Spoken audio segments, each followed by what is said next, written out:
আমি এখন ঘটকচু ভাজছি। দেখো ঘটকচুগুলোকে এইভাবে কেটেছি, তার মধ্যে কালো জিরা, কাঁচা লঙ্কা, শুকনো লঙ্কা ফোড়ন দিয়েছি, পেঁয়াজও দিয়েছি। এই যে দেখো ঘটকচুগুলোকে এইভাবে ঘষে নিয়েছি। এরকম করে ভাজতে ভাজতে একদম একটুখানি হয়ে যাবে। এরকম ঘটের মতো দেখতে কচুগুলো হয়, তোমরা খাও কিনা আমি জানি না, আমরা তো খুব ভালো খাই। এরকমভাবে করে খেয়ে দেখতে পারো, ভীষণ ভালো লাগে।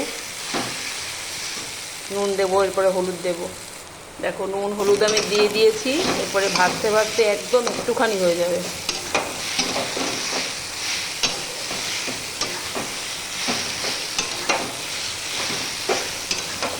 এমনিতেই আমার মানে অনেকটা কম হয়ে গেছে, একটু নষ্ট হয়ে গেছে গোড়ার দিকে, আরও কমে যাবে, ভাজতে ভাজতে আরও কমে যাবে।